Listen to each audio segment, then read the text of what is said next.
আমাদের জন্য রমজানের রোজা কয়দিন? 29 অথবা 30 দিনে ধরেন। রমজানের রোজা কয়দিন? 30 দিন। কতক্ষণ থেকে কতক্ষণ? সুবে সাদিক থেকে সূর্য অস্ত পর্যন্ত। এটা হচ্ছে আমাদের ধারা। মনে রাখবেন, রমজান শুধু আমরা পাই নাই, রোজা আমরা পাই নাই। আল্লাহর বান্দাদের ভিতরে, আল্লাহর নবীদের ভিতরে আগের যুগের উম্মত যারা ছিল, তাদের আমলেও সনেও রোজা ছিল। ওনাদের রোজা ওনাদের মতো, আমাদের রোজা আমাদের মতো। মনে থাকবে ইনশাল্লাহ। আমাদেরটা হচ্ছে সুবে সাদিক থেকে সূর্যাস্ত পর্যন্ত, ওনাদেরটা ওনাদের টাইমে ছিল। যেমন ওনাদেরটা ছিল মাগরিব থেকে এশা পর্যন্ত, মনে করেন খাবার খেতে পারতো। এশা থেকে রোজা শুরু, আবার মাগরিব পর্যন্ত। শুধু মাঝখানে একটু মাগরিব থেকে এশার টাইমটা এক এক সময় এক এক ভাবে ছিল। নামাজ আমাদের আছে না নাই? আগের যুগের উম্মতেরও নামাজ ছিল। কারণ নামাজ ছিল রুকু করা। আয় বোম মারে দিম দা আওয়াজ ছোট হইলে আর কেন জোরে হম পড়িও। কারণ নামাজ ছিল শুধু রুকু করা, যেটা আমরা রুকু করি। কারণ নামাজ ছিল শুধু রুকু করা। কারণ নামাজ ছিল শুধু দাঁড়ানো। কারণ নামাজ ছিল শুধু বৈঠক করা। কারণ নামাজ ছিল শুধু এটা করা। সমস্ত নবীদের আমলের এক একটা গুণকে এক জায়গায় করে আল্লাহ তাআলা আমাদেরকে কমপ্লিট একটা নামাজের সুরত দান করে দিয়েছে। আবদার করে একটা কথা বলি আমি, কোরআন এবং হাদিসে ঝগড়া নাই। ঝগড়া সব আমাদের চিন্তা বুঝা মনের মধ্যে। জোরে বলি।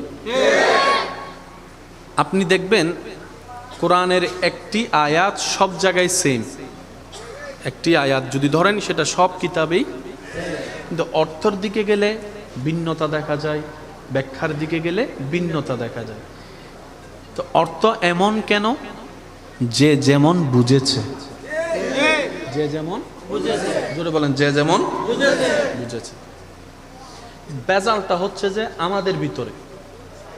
তো কখনো যদি কেউ আপনাদেরকে ব্রেন ওয়াশ করতে চায় আমাদের ভেজালগুলাকে দেখিয়ে, যে দেখো কোরআনে ভেজাল, কোরআনে হিংসা, কোরআনে মারামারি, হাদিসের মধ্যে মারামারি, আপনি উত্তর দিবেন ভেজালটা আসলে কোরআন হাদিসে নয়, ভেজালটা আমাদের বুঝার মধ্যে, বলার মধ্যে, শোনার মধ্যে। আর আপনারা হয়তো আমার সাথে একমত হবেন, ভালো কথাও যদি অসুন্দরভাবে বলা হয় ঝগড়া লেগে যাবে, আর খারাপ কথাও যদি সুন্দর করে বলা হয় সেখানে ঝগড়া হওয়ার কোনো সুযোগ। আশা করি শব্দটা বুঝতে পেরেছেন আপনারা। সুন্দর কথাকে যদি আপনি অসুন্দরভাবে প্রেজেন্টেশন করেন, চাকরি হওয়ার আগেই বলেন না, চাকরি হওয়ার আগে, লেনদেন হওয়ার আগে, বিয়ের জোড়া লাগার আগে, আর অসুন্দর কথাকেও যদি একটু তেল তেল মাইরা, রং টং মাইরা বলতে পারেন, সুন্দর প্রেজেন্টেশনের মধ্যে অনেক ঝগড়ার কথার মধ্যেও দেখবেন আপনার ফুল ফুটে যায়। আর বলতে না জানলে সুন্দর করে, যেটা বিশেষ করে দেখা যায় স্বামী স্ত্রীর মধ্যে, বলতে চায় একরকম, বুঝে আর একরকম। বউয়েরটা জামাই বুঝে না, জামাইটা বউয়ে বুঝে না, শেষ পর্যন্ত ডায়লগ মারে, তুমি আমারে বুঝো না, আমি তোমারে বুঝি না। বাংলা ভাষায় কথা বলে না বুঝার কি আছে, বলে যে শব্দ বুঝেছি কিন্তু শব্দর ইঙ্গিত বুঝতে পারি নাই। অনেক সময় এমনও হয়ে যায় স্বামী স্ত্রীর ভিতরে সামান্য একটা দুষ্টামির শব্দ, হঠাৎ করে স্বামী এটাকে ইনসাল মনে করে ফেলে, মাথায় নিয়ে ফেলে, স্ত্রী এটাকে মন খারাপ করে ইনসাল নিয়ে গিয়ে ফেলে। এইরকম কিছু শব্দ চয়নও হয়।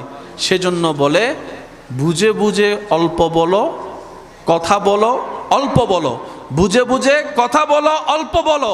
এই অল্পটাই বেশির অর্থ দাঁড়িয়ে যাবে। আচ্ছা, কষ্ট হচ্ছে না তো ভাই আপনাদের? আমাদের নবী, নবী রাহমাতুল লিল আলামিন। সবার আওয়াজ যদি হয় মনে হয় সুন্দর লাগবে। আমাদের নবী, নবী রাহমাতুল লিল আলামিন। আল্লাহ পাক নবীকে বলছেন, ওয়ালা সাউফা ইউতিকা রাব্বুকা ফাতারদা। সুবহানাল্লাহ। ইন্না আ'তাইনাকাল কাউসার। আল্লাহ পাক বলে, হাবিব, আপনাকে যে অথরিটি আমি দান করেছি এমন সুযোগ আমি আর কাউকে দিই নাই। সুবহানাল্লাহ। এটা আপনার জন্য স্পেশাল, কারণ সবাই নবিউল্লাহ, আপনি ইমামুল আম্বিয়া। ইব্রাহিম খলিলুল্লাহ, কিন্তু আপনি হচ্ছেন আমার হাবিবুল্লাহ। আর একটু জোরে বলেন হাবিব। সবাই আমাকে দেখার তৃষ্ণায় পাগল, আর আমি আপনাকে মেরাজ করে দেখা দিয়েছি। হাবিব, আপনি আমার জন্য স্পেশাল, আপনার নিয়মে স্পেশাল, আপনার জন্য যা দান করব সবই স্পেশাল হবে। সুবহানাল্লাহ। এই তিনটার দিকে আপনি যেই দিকে মুখ করবেন, আমি আল্লাহ আজকেই সুপ্রিম কোর্ট থেকে রায় করে দিব, আজকে থেকে কেবলা সেই দিকেই।